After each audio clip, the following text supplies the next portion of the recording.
An elderly Irishman lay dying in his bed.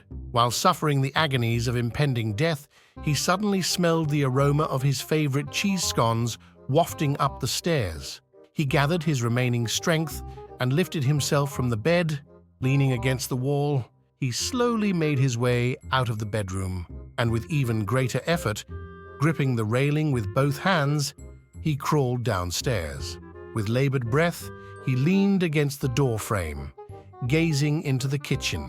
Were it not for death's agony, he would have thought himself already in heaven, for here, spread out upon waxed paper on the kitchen table, were dozens of his favorite cheese scones. Was it heaven, or was it one final act of heroic love from his devoted Irish wife of 60 years, seeing to it that he left this world a happy man? Mustering one great final effort, he threw himself towards the table, landing on his knees in a rumpled posture, his parched lips parted.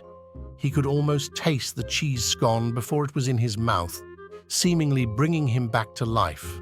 The aged and withered hand trembled on its way to the nearest scone at the edge of the table when his hand was suddenly smacked with a spatula by his wife. "Fuck off," she said. "There for the funeral." Bill and Hillary are at a Yankees home game, sitting in the first row with the Secret Service people directly behind them. One of the Secret Service guys leans forward and whispers something to Bill. At first, Clinton stares at the guy, looks at Hillary, looks back at the agent, and shakes his head. No. The agent then says, "Mr. President, it was a unanimous request of the entire team, from the owner of the team to the bat boy." Bill hesitates, but begins to change his mind when the agent tells him the fans would love it. Bill shrugs his shoulders and says, "Okay, if that is what the people want, come here, Hilly baby." With that, Bill grabs Hillary by her collar and the seat of her pants, lifts her up, and tosses her right over the wall onto the field. She gets up kicking, swearing, screaming, "Bell, you fucking idiot!" The crowd goes absolutely wild. Fans are jumping up and down, cheering, hooting and hollering, and high-fiving. Bill is bowing, smiling and waving to the crowd. He leans over to the agent and says, "How about that? I would have never believed how much everyone would enjoy that." Noticing the agent has gone totally pale, he asks, "What is wrong?"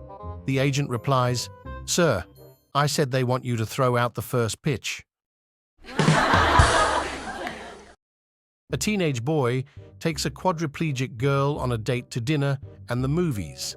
At the end of the night out, he drives her back home, and they start making out in his car. He tells the girl he feels uncomfortable doing this, where her parents could come outside and catch them in the act. She says not to worry because she has a place they can go. So he helps her in her chair, and she tells him to wheel her into the backyard. When they get in the back, she shows him a huge weeping willow tree that they can hide under and says he can do whatever he wants to her. Under the tree, she shows him 2 branches that can prop her up, and he has his way with her.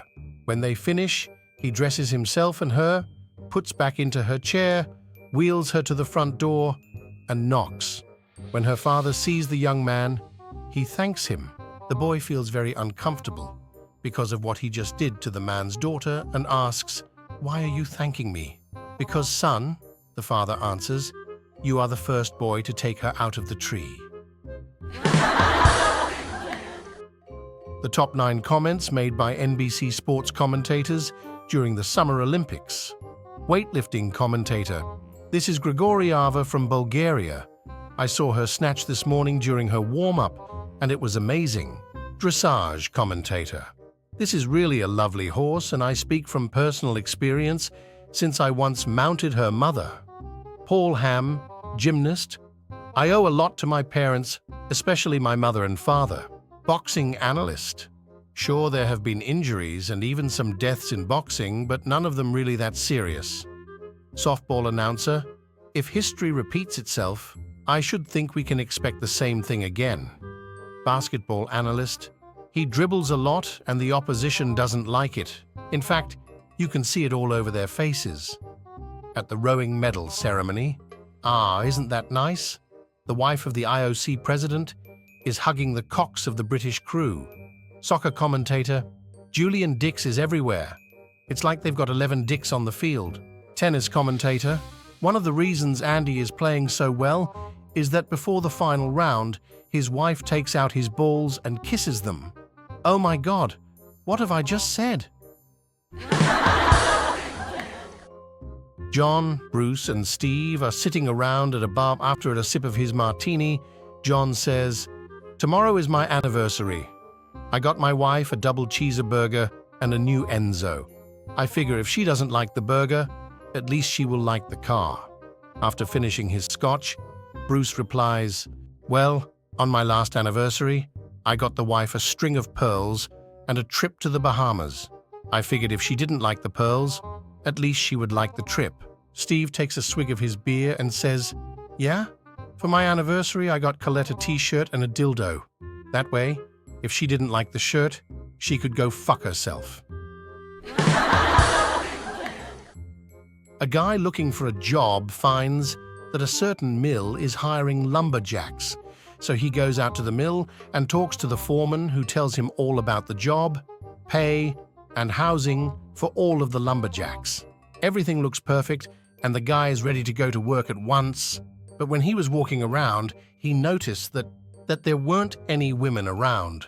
So he pulls the foreman aside and asks him what everyone does for sex. The foreman laughs and brings him over to this big tree that has a hole in it. "This is the fucking tree. Whenever you get horny, come over and put your dick in the hole and fuck away. Trust me, it does the trick every time." The man thinks it's kind of odd, but takes the job anyway. The days go by, and soon the man gets horny. He thinks about taking it out on the tree, but it still seems weird to him, so he goes to his room and jacks off. A week passes, and the guy gets hornier, and jacking off isn't enough for him. So finally he figures, "What the hell?" and sneaks over to the fucking tree in the middle of the night, whips out his dick, and puts it in the hole. To his surprise, it feels great. After a great session, he goes back to bed with a big smile.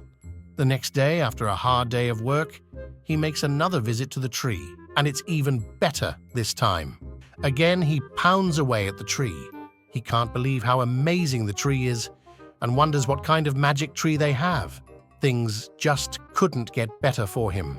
The following day, he runs to the tree after work, hurriedly takes out his dick, and puts it into the sweet, warm fucking tree. The tree just gets better and better every day. He goes at it again, and afterwards can hardly walk. The next day, all he can think about is going back to the fucking tree. Every tree that he cuts down is one less tree in his way of the fucking tree. Finally, the day is done, and he takes off for the tree. Pulls out his dick, grabs hold of the tree, and shoves it in. Nothing. The man is shocked. He tries again, but still nothing. Feeling very frustrated, the man storms off to the foreman. "What's wrong with the fucking tree? I've been there 3 times already, and it's been better each time. But today, I ran up to it, stuck my dick in, and nothing happened. What the hell happened?" The foreman thinks for a second, and then says, "Oh yeah, I know. Didn't they tell you? Today's your day in the tree." My friends, if you want to watch other funny jokes, subscribe to the channel.